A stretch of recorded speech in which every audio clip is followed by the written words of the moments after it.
You know that feeling when the room gets quiet. You settle into your stance, your eyes lock on the contact point, and then, right in your peripheral, someone shuffles, coughs at the exact moment of your final stroke, or accidentally bumps. The table? You look up, the moment's gone, and the miss is on you. Or is it?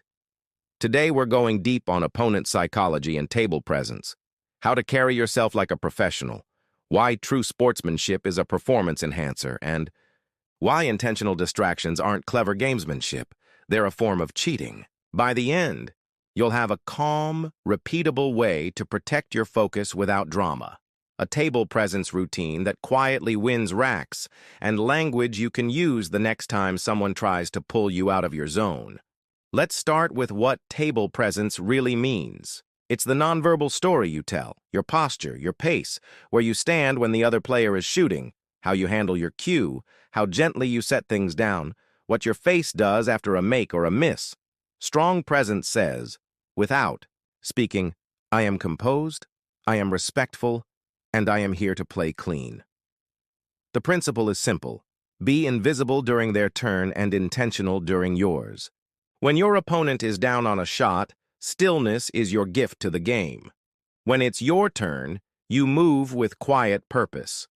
That one standard does two things at once. It protects your opponent's concentration, so the match is decided by skill and decision-making, and it protects your own nervous system so you can access a repeatable stroke. A bit of sports psychology helps explain why this matters. First, the spotlight effect. We all overestimate how much others are watching us, especially in a tense room. That belief spikes arousal and tightens fine motor control. The fix is to shrink your audience to one thing, the contact point, while your body is in a predictable environment. Second, the arousal performance curve. Too amped and you jab or overcut. Too flat and you decelerate or undercommit.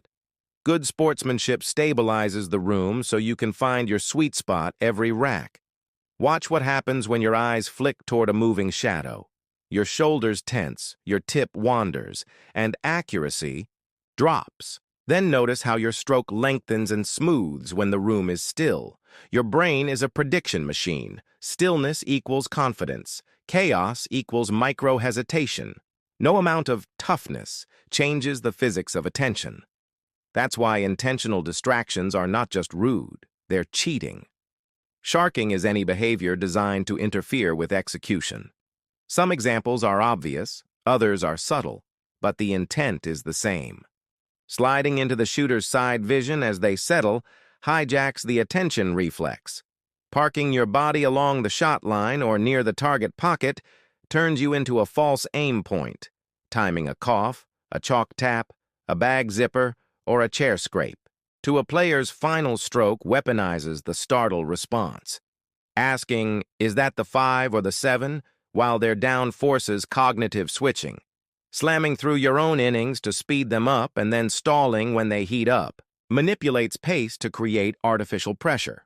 Big sighs, groans, smirks, or sarcastic facial expressions during their turn add emotional noise. Hovering within a couple of feet of their stance, flicking a phone screen in their periphery, relitigating rules at high-leverage moments, leaning on the table while they bridge, these are not competitive edges. They are deliberate attacks on attentional stability. If the intended effect is to break concentration, it's cheating, whether or not a narrow rulebook lists every tactic dot. So what does real sportsmanship look like in action? Adopt a simple code that scales from league night to high-pressure tournaments. When your opponent is on a shot, you freeze.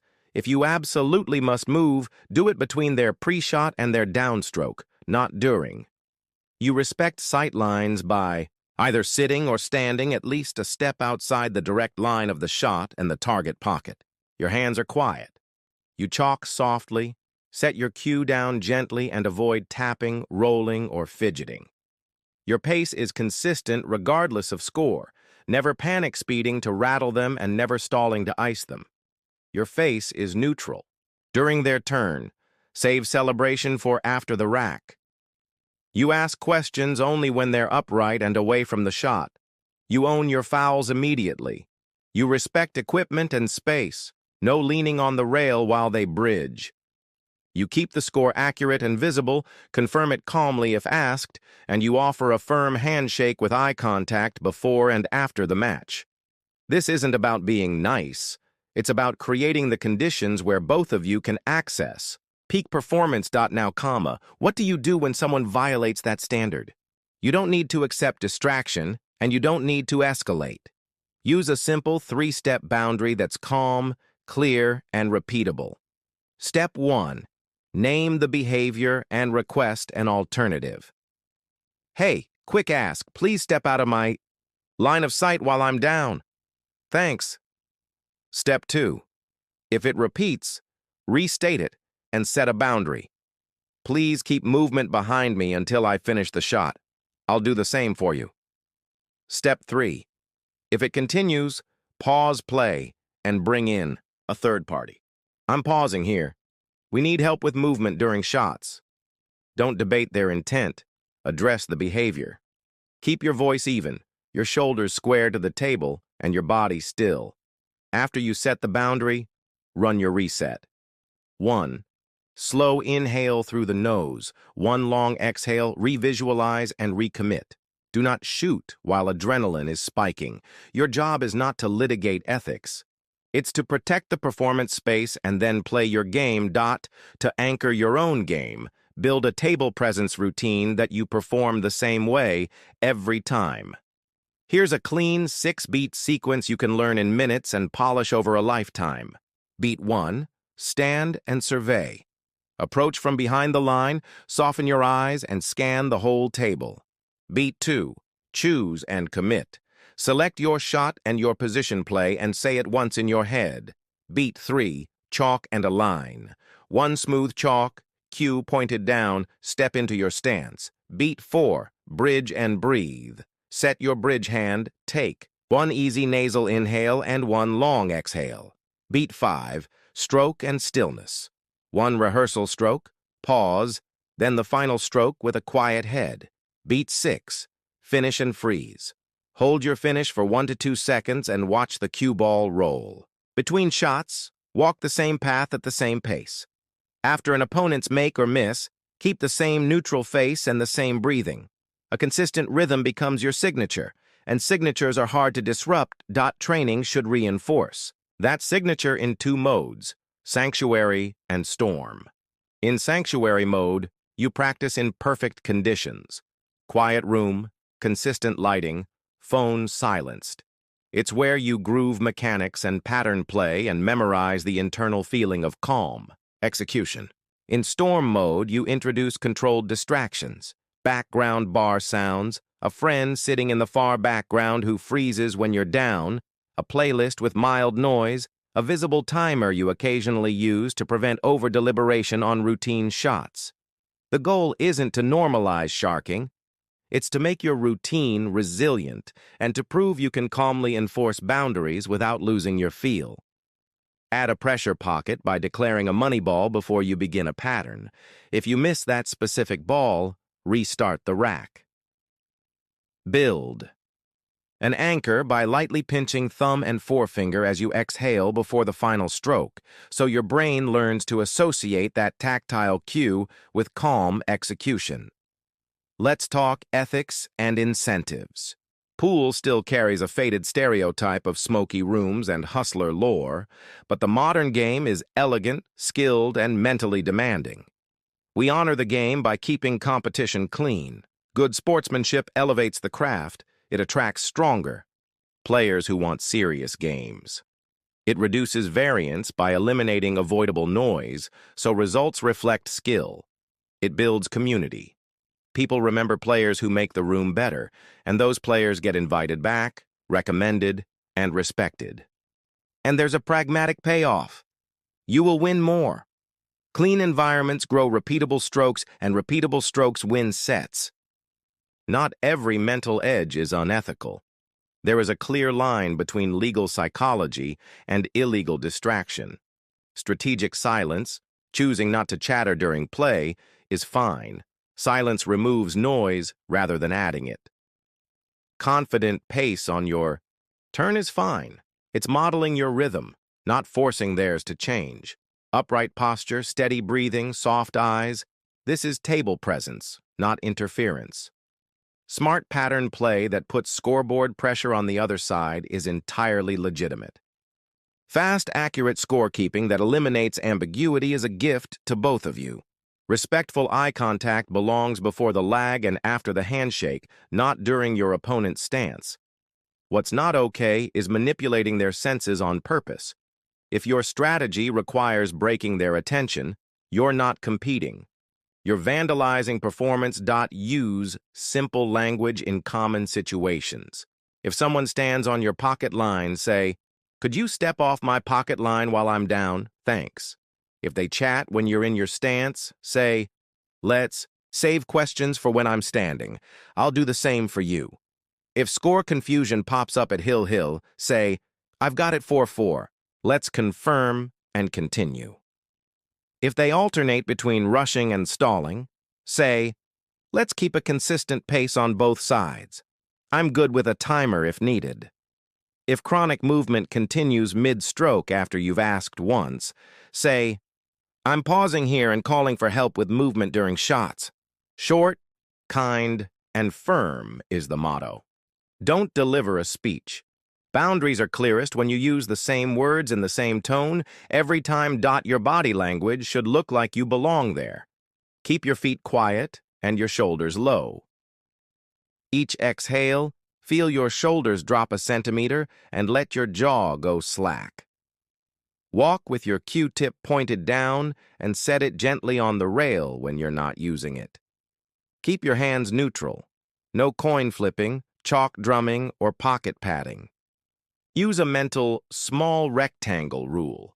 When they shoot, your entire body stays within a small rectangle well away from their sight line. If a fluke favors you, give a tiny nod to the universe and move on. If a roll favors them, keep the same. Face. Emotional volatility is a leak. Tape it shut. Make your standard explicit so you can fall to it under pressure. Mine reads like this: I freeze while you shoot. I respect sight lines and space. I speak only between shots. I own my fouls. I keep the score straight. I win with humility and lose with grace. I ask for fairness once, clearly. I escalate calmly if needed. I leave the room better than I found it. Write your version on a card and keep it in your case. Identity beats motivation when the heat is on. Turn that standard into simple routines. Before a match, arrive early enough to loosen your wrists and shoulders and run a 2-minute breathing sequence. In through the nose for 4, hold for 1, out for 5, repeat. Confirm the race, the rules, and any house quirks up front. Put your phone on silent and drop it in your bag face down. Say your pace mantra out loud once, slow eyes, smooth hands. During the match, run one routine for every shot, stay still. When they shoot, use your boundary script when needed. Update the score promptly and keep commentary to yourself. After the match, shake hands, thank them sincerely, jot down 2 decisions you made well and 1 you'll improve next time, and leave the table as you found it. Here's a 4-week block to turn all of this into muscle memory. In week 1, train stillness and sight lines. Film yourself while a friend sits in 3 different positions around the room.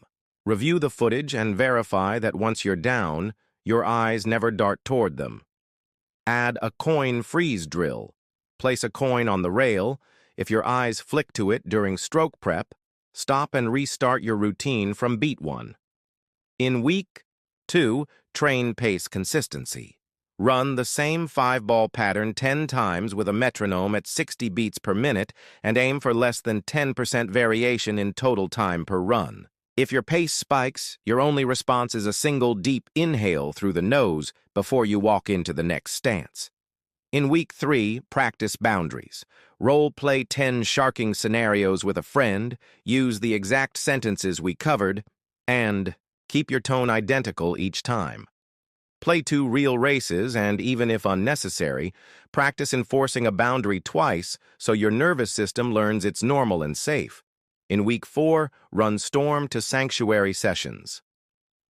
Start with background noise and end in silence. The goal is twofold. Your sanctuary make percentage should improve at least 10%, proof that your nervous system responds to environment, and your storm performance should stay within 5% of baseline because your routine is resilient. Consider a few anonymized case studies. In one match, an opponent paced behind the shooter on every key ball. After one calm request, "Please keep movement behind me until I'm done with the shot," the pacing stopped, and the shooter's miss rate on key balls dropped dramatically for the rest of the set. In another case, Hill score confusion repeatedly triggered adrenaline spikes. The fix was simple. The player took responsibility for a visible score, announced it between breaks, and asked for confirmation only then. The noise vanished, and endgame execution improved. In a third case, an opponent chatted mid-stance, "To be friendly." A warm, clear line. "Let's save talk for when I'm standing. I'll do the same for you." Preserved rapport and immediately raised the match quality. Not all distraction is malicious, but it still requires a boundary. And if you realize you're the one distracting people unintentionally, you can change quickly. Ask yourself whether you drift into sight lines, chalk too loudly, speed up or slow, down based on the score, make faces during their turn, or reach for rule clarifications in big moments. Pick one habit to fix this week and ask a trusted friend to call it out gently when it shows up. Becoming a cleaner opponent is a skill people notice and rooms remember. The bottom line is simple. Intentional distractions aren't clever, they're a confession that you don't trust your game to win on merit. Strong players don't need them. Strong communities don't tolerate them. Carry yourself like a pro, stillness during their turn, intention during yours, kindness in your language, and clarity in your boundaries. You'll miss less.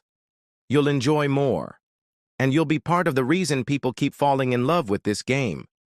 If this resonated, share one sentence you use to protect your focus in the comments so others can borrow it.